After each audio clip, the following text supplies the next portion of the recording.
नमस्कार मित्रांनो, मराठी सोल या आपल्या यूट्यूब चॅनलवर तुमचं सगळ्यांचं मनापासून स्वागत।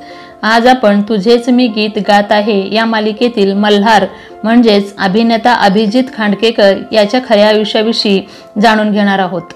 अभिजितचं खरं नाव आहे अभिजित अनिल खांडकेकर। त्याचा जन्म 7 जुलै 1986 रोजी महाराष्ट्रातील नाशिक येथे झाला।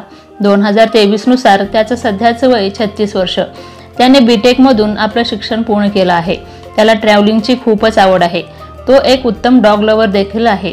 आज रोजी त्याचे इंस्टाग्रामवर 5,83,000 इतके फॉलोअर्स आहेत आणि वर्षाला तो 2 ते 3 करोड इतके पैसे कमावतो।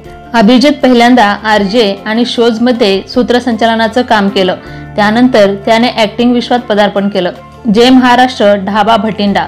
त्यानंतर त्याने खूप सारे चित्रपट केले, जसे की भाई, ढोल ताशे, मी पण सचिन, तसेच मामाच्या गावाला जाऊया आणि बाबा हा त्याचा सर्वात जास्त गाजलेला चित्रपट। तसेच त्याने शौर्य या चित्रपटात देखील काम केलं।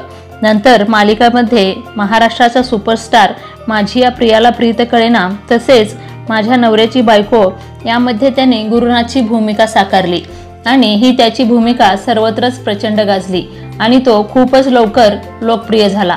त्यानंतर तो आपल्याला सोपं नसतं काही या वेब सिरीज मध्ये दिसला आणि सध्या तो स्टार प्रवाहवरील नवीन मालिका तुझेच मी गीत गात आहे यामध्ये उर्मिला कानेटकर सोबत दिसत आहे। पाहूयात त्याच्या फॅमिली विषयी। अभिजितचे वडील अनिल खांडकेकर व आई आणि पत्नी सुखदा खांडकेकर या दोघांनी 2013 मध्ये लग्नगाठ बांधली। सुखदा ही सुद्धा एक अभिनेत्री आहे। तर तुम्हाला अभिजितची कोणती भूमिका सर्वात जास्त आवडली कमेंट मध्ये नक्की सांगा।